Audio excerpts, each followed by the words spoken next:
right now on KCCI 8 News.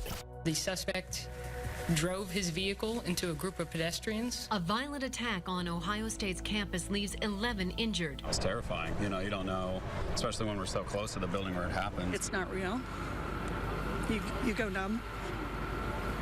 It's not supposed to happen. What we're learning about the suspect that has officials looking at terrorism ties. A Knoxville man behind bars tonight for allegedly making threats of terrorism against officers. It was something to the effect of, when I get out of here, I'm going to get a gun and shoot you just like they did to those guys up in Des Moines. The different story we're hearing from his sister. Plus, a new idea to expand medical marijuana use in Iowa.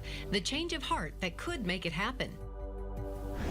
And a wild day of November weather across the state. This is new video tonight from Grundy Center of a tornado touching down there.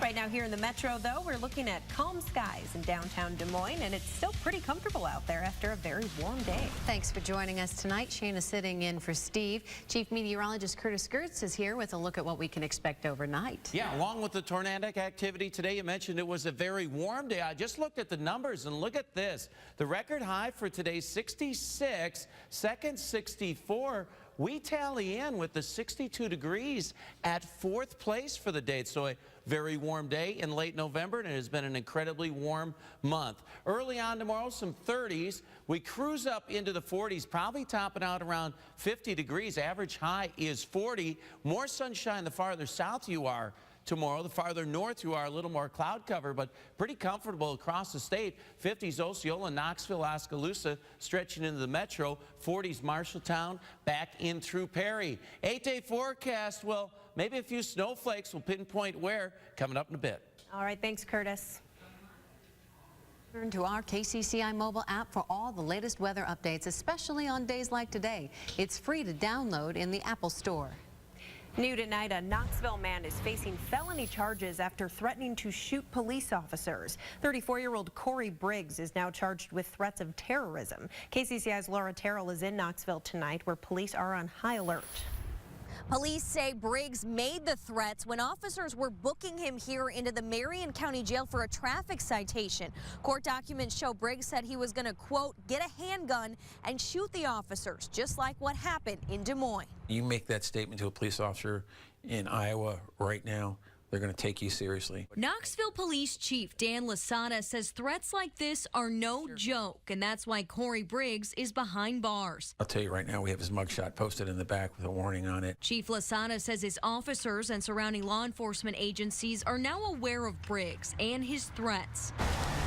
It all started Friday when a Knoxville police officer noticed Briggs driving erratically and then ran his license plate to discover it didn't match the car. They told the suspect he was under arrest, and he resisted arrest by striking one of my officers in the face more than once. Briggs remained combative and eventually made the threats as officers were putting him in his jail cell. I honestly do not believe in my heart that he would ever carry out a threat like that. Briggs's sister says this is out of character. She claims her brother was heartbroken by the deaths of Sergeant Tony Baminio and Officer Justin Martin on November 2nd. He had just been to the memorial for the officers that had just been killed and brought flowers and donuts and was crying, and so I was very surprised he would say something like that. We have signs posted reminding officers to keep your head on a pivot, beware of ambushes. In this trying time for police officers, reminders are everywhere of the dangers of the job and the fear of not coming home. These last few months when I get ready to come to work,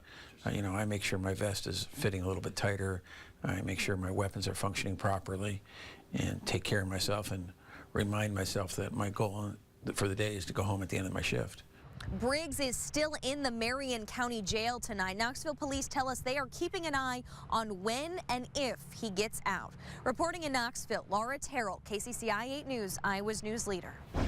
Right now in Fort Dodge, police are investigating a shooting. It happened this afternoon on the 1800 block of 7th Avenue. Police tell us a male victim was transported to the hospital, but no word on his condition tonight. No arrests have been made. A new plan is in the works to expand medical marijuana use in Iowa. KCCI's Todd Magel joins us live from the State House with the change that might make it happen. Todd. Well, Stacey, this change is coming from one state lawmaker who will be here at the State House in January. For years, he has been dead set against changing any medical marijuana laws. Tonight, he has changed his mind. If we're going to do something, let's do it right. Republican legislator Clell Bodler is doing an about-face on medical marijuana in Iowa. The change of heart I've had is when I seen what happened to my caucus at the end of last year. I don't want them running around in 7 different directions. So, to prevent more chaos and wasted time, Bodler is proposing his own new legislation. It would allow for private production, transportation, and distribution of medical marijuana oil. And he would task doctors at the University of Iowa to decide what kinds of disease it could be used to treat. If you can show me that it helps, I'll be 100% for it. I don't believe it's a good idea to expand it here to Iowa. Substance abuse counselor David Captain says expanding marijuana use is a slippery slope to bigger problems. Many states end up legalizing recreational use of the drug, and there's a bigger worry. You ask anybody who ends up in treatment as an adult if marijuana is a gateway drug, and I've made a point of asking that many times, and people just laugh and they go, yeah, absolutely it is. But Bodler promises that as long as he's in the legislature, recreational pot use will never be legal in Iowa. If you want to talk to me about smoking it, you might as well hit the highway, because it's not going to happen with my vote or my okay any way, shape, or form. And Governor Branstad is even saying that he is willing to look at expanding some kind of medical marijuana law. But remember, all these laws are still illegal in the eyes of the federal government. So everybody is now looking to the future Trump administration to see what it will do as far as expanding any enforcement of these laws. We're live at the State House. Todd Magel, KCCI 8 News, Iowa's news leader. Naloxone will now be easier to access in Iowa. The drug, often called Narcan, essentially brings someone who has overdosed back to life. Governor Branstad made the announcement today. With the new rules, you no longer would need a doctor's prescription to get the drug. You just have to walk into a pharmacy and fill out an assessment form. You do have to be a friend or family member of someone with an opioid addiction or be an addict yourself. But pharmacies can also choose not to offer the drug and continue requiring a doctor's prescription. Pharmacists will also have to go through training before they'll be allowed to distribute the drug without a prescription. The Iowa Board of Pharmacy plans to eventually put together a list of pharmacies that will offer Naloxone without the prescription. Some Clive families are shaken up tonight after realizing thieves entered their homes in the middle of the night while they were sleeping. Jeff Osborne, his wife and kids were all asleep when someone entered their home and made off with 2 laptops, an iPad, 2 Kindles, a cell phone, and several credit cards. Police say 3 homes in the neighborhood were targeted by thieves who took garage door openers out of cars parked in driveways. In one house, they only entered the garage, and at the other, they just took the garage door openers. The Osbornes say they feel violated. Walked right in, which is the part that I'm still struggling with. It somebody opened the door and looked in and came into the house. That's a gutsy move. Especially when there's vehicles in the driveway, you know that somebody's going to be home. Somebody seems pretty desperate to get what they need and then exit the house and leave. Clive police want to remind you to lock your vehicles and keep your garage door openers hidden. Right now, we are learning more about the man behind the attack this morning at Ohio State University that injured 11 people. Brooke Silva Braga reports tonight. House Intelligence Committee members say it bears all the hallmarks of a terror attack. Investigators executed a search warrant Monday night at the home of 18-year-old Abdul Razak Ali Artan.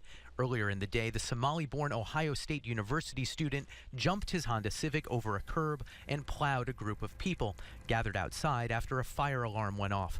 Artan then got out of the car and began stabbing people nearby with a butcher knife. I need medics at the McQuigg lab as soon as possible. All patients are alert and oriented, but severe bleeding out of some of them. University police officer Alan Harushko was nearby. He shot and killed Artan just a minute after the mayhem began. One student heard a loud crash, then saw a cloud of smoke. People are like really running and like really screaming. I'm like, oh, this is like something's going on. And then I heard the 3 gunshots.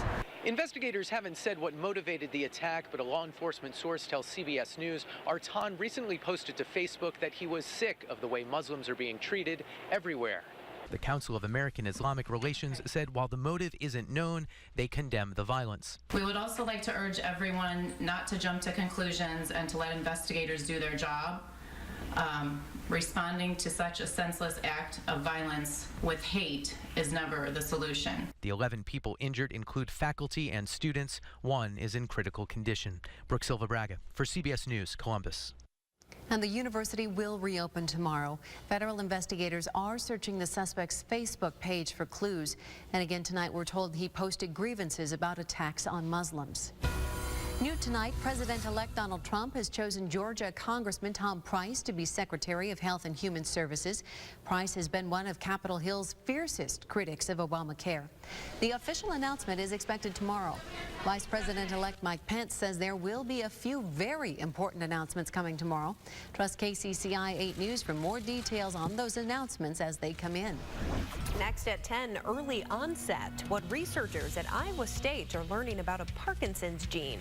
Seatbelt safety, the new studies that show one size might not fit all. And a chance to go to the Super Bowl for free for the rest of your life. How Bud Light is making it happen.